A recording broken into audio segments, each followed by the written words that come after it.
Good evening. At anong oras na ngayon? It's about almost 12. And dito ako sa kusina with my wife. Yan, mahilig siya kumain. Yan, makain pa. I take this opportunity to share to you. Ang galing din namin sa church. And it's all about pakinggan ko yung sinabi ni Pastor. It's all on yung mga sinasabi niya sa testimony niya about testing sa buhay. Nung nagsusulat din ako kanina, umaga, about my devotion and some of my topics to be shared in cell. Share ko ngayon sa inyo yung it's all about divine test. It's all about divine test. Na may 9 divine tests in which God gives us before He promises sa mga calling natin. Promises into our callings. So, ito yung mga test na dapat natin pagtagumpayan. It's 9 tests na kailangan natin pagtagumpayan. So yung story natin is sa story ni Joseph. Si Joseph, kung kilala niyo si Joseph, siya yung nakulong, siya yung binenta, 'di ba? Yung tinapon sa bangin, binenta. Siya yung anak na may favor sa ama. And nainggit yung mga kapatid, tinapon sa bangin, binenta. He was betrayed. He met Potiphar. Nagka-favor siya. Diba? Binenta siya as slave. He met Potiphar. And nakulong. And after nakulong, after his prison, na-appoint siya sa palace. So, maganda yung transition ng buhay niya. So, sa Genesis 37, dito yung tatakbo yung story natin. Genesis 37, 1-8. So, ito yung life of Joseph. First test ng buhay natin, which God gives us or puts us through before promotes us into our calling is, yung una is, you will be misunderstood. So, si Joseph, hindi siya maintindihan ng mga kapatid niya. Kasi si Joseph, may gift siya na in dreams and in visions. Diba? Yung nanaginip siya nga, diba, na magbabaw yung mga kapatid niya sa kanya. Hindi siya naintindihan ng mga kapatid niya. Diba? And he was nainggit yung mga kapatid niya sa kanya. So, kasi may favor din kung nanggagaling sa papa niya kasi siya yung anak lang na na yung tawag dito, yung asawa niya is si ngayon si Rachel. Si Rachel. So, nang dahil sa love, nang dahil love niya yung si Rachel, nagbunga yun si Joseph. So, may pabor. Yun. Before pa, pinanganak yung bunso nila si Benjamin. So, una yan, you will be misunderstood. The day or the moment we receive Jesus Christ, lalo na pag sa dating religion natin, diba, hindi ka maintindihan ng family mo, minsan na-persecute tayo. Diba? Walang makakaintindi sa'yo. Bakit ba pumasok sa kaganyan, diba? So, ito yun, yung first, you will be misunderstood. Until na matagumpayan mo yung test of misunderstanding. Yun. Malayo pa tayo sa may 9 test to So, pangalawa is the test of service. God allows you to serve as a test to see where your heart is. Ito yung nagsuserve ka lang sa Panginoon. Service comes before those who are about to be promoted. Diba? Hindi ka mapopromote kung wala kang ginagawa. Hindi ka nagsuserve. Amen. Pray tayo ng promotion but we're not serving. We're not doing nothing. Diba? We're not doing something. We're just doing nothing. Diba? To pass this test, you need to stay humble. Kailangan nating maging humble. And dito papasok yung pangatlong test natin. The test of humility. Sa pagsuserve natin, diba, minsan lalaki yung ulo. Sad to say, yun yung mostly problem ng mga, kasi yung attention, yung glory, minsan napupunta sa atin na imbis binabalik natin kay Lord. But hindi naman lahat. But ito yung common faults or mistakes na nangyayari sa service. Sa church, ginamit ka na ni Lord and nakakalimutan mo na it is the Lord you are serving, not for your own sake, di ba? So, it's a test of humility. Humility acknowledges the source of that gift. Yun yung humility. Kung may gift kan ganyan, acknowledge mo sino nagbigay. Amen. Sino yung source. Amen. Diba? Sabi nga sa Bible, God resists the proud and gives grace to the humble. So, ayaw ng Panginoon na may arrogant at may proudful heart. May pride sa puso. Diba? So, ano yung una? You will be misunderstood. Pangalawa, the test of service. Pangatlo, the test of humility. So, ito yung tatlo. Actually, 3 out of 9 pa yan. Wala pa. Ito yung tatlo so far na tinetest ng Panginoon before He promotes us to our calling. So, yung pang-apat is the test of betrayal. Hindi ka pwedeng ma-promote or lumago or makuha yung breakthrough mo if hindi ka na-betray. Amen. Si Jesus nga, ilang beses siya na-betray. Binitray siya ng mga disciples niya. Diba? Walang naiwan nung si Jesus. Kinuha ng mga Roman soldiers. You have to guard your heart during these times. You have to suffer betrayal in order to be Christ-like. So, kailangan natin pagdaanan yan. And the fifth is, before tayo sa fifth, di ba, si Joseph, binitray siya ng mga kapatid niya. Ang sakit na kapatid mo pa yung mag-betray sa'yo. Diba? Doon ka sumasandal sa kanila, inaasahan mo sila. Kapatid mo sila kadugo mo. But sila yung nag-betray. But Joseph overcame this. Na-overcome niya yung test of betrayal. Kasi hindi siya nag-hold grudges sa mga kapatid niya. Yeah. So, the fifth is the test of discouragement. So, marami tayong nadi-discourage lalo na sa ministry. Pag ginagamit ka na ni Lord, mataas kasi yung expectation mo din sa mga sinasakupan mo. And kahit hindi sa ministry, kahit sa buhay, di ba? Sa whole aspect ng buhay natin, may maraming discouragement. But persistence doesn't even begin until you feel like quitting ito. Di ba? Hindi pa nagsisimula, yung totoong persistence, hindi nagsisimula the moment na may discouragement ka o problema. But it only begins the moment na yung malapit ka na mag-quit. Yun yung persistence. Amen. Joseph did not become bitter, but he remained and kept going while things become worse. Diba? Grabe yung fighting spirit ni Joseph. He kept serving. He kept doing what is right. He experienced inner peace despite his outer chaos. Diba?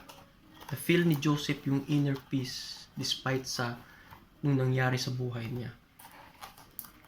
He did not grow discouraged. Ito yung magandang karakter ni Joseph. Hindi siya nadi-discourage. Kasi alam niya yung purpose niya. Alam niya may Panginoon siya. Dapat ganito tayo. And pang-anim is the test of blessing. May test pala yung blessing, no? Ito yung tanong.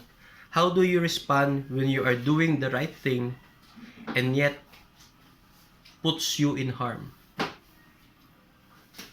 Ulitin ko, how do you respond when you are doing the right thing yet puts you into harm? Si Joseph kasi, 'di ba, inakit siya ng asawa ni Potiphar. Tinanggihan niya, tinakbuhan niya, and he is doing the right thing. But sad to say, he puts it, the situation na tinakbuhan niya, yun yung nakapahamak sa kanya, di ba? Kasi nakulong siya. May mga bagay na ganun sa buhay natin na it seems we're doing the right thing and then puts us into harm.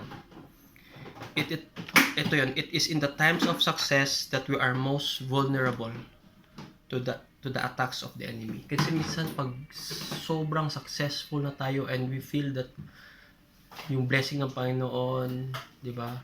Minsan dun yung time na naging kampante tayo. Hindi tayo nagpe-pray, hindi tayo yung moment na desperate ka na lumapit kay Lord kasi may pangangailangan ka, dapat hindi magbabago yun. Kahit may blessing ka na, may breakthrough ka na. Ito yung test of blessing. Kasi minsan yung mga blessing, it comes in little forms, but hindi pa yun. Test lang yun eh. Pwede tayong i-bless ng Panginoon sa mga daily natin ginagawa, and it seems na, example, yung utang, blessing na mawala ng utang, di ba? You're debt free. But pag nawala ka na ng utang, nawawala mo din yung desperation mo sa pag-seek kay Lord. Hindi ka nang lumuluhod. Yung eagerness mo mag-pray, yung may utang ka, nawawala na kasi wala ka ng utang. Wala ka nang hinihingi kay Lord. So, ito yung test of blessing. And our quality starts to suffer. We are not that desperate anymore. We are not that hungry to do our devotion, to Bible reading. We are not hungry to go to church. We are not hungry to go to a cell group.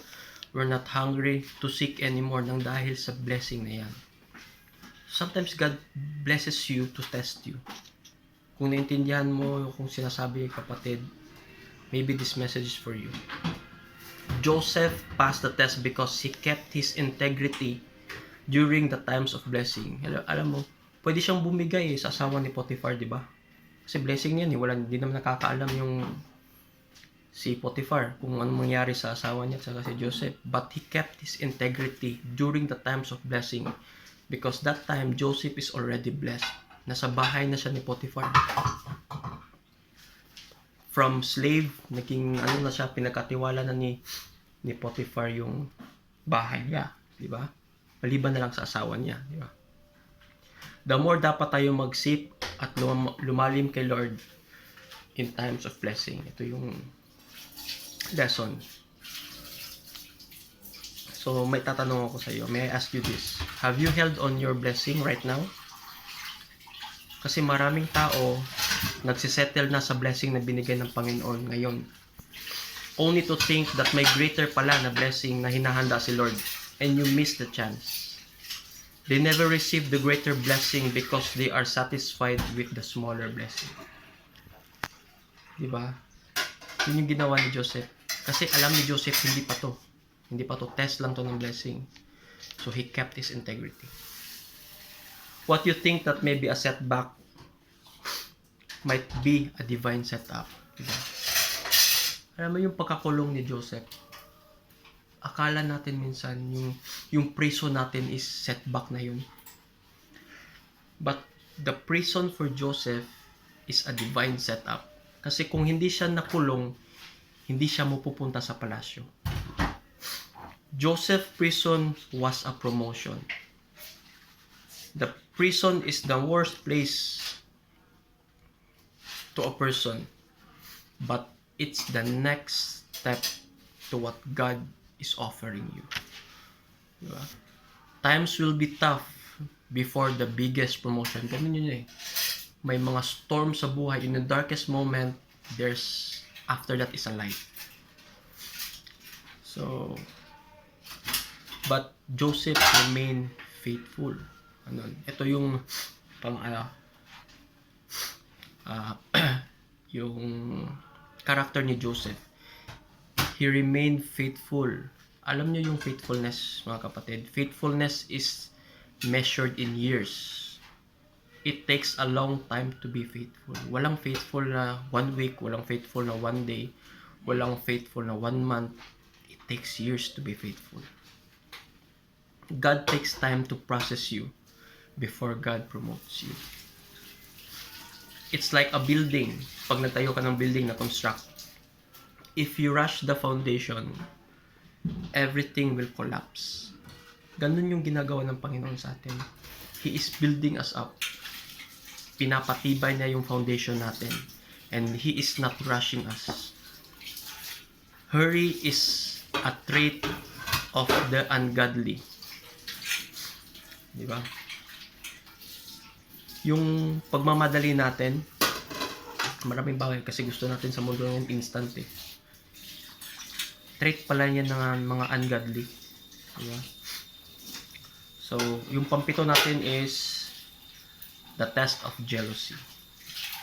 Minsan, naiinggit tayo no, sa mga kapatid natin, sa mga kasama natin na yung pinag-pray natin, sila yung naka-receive.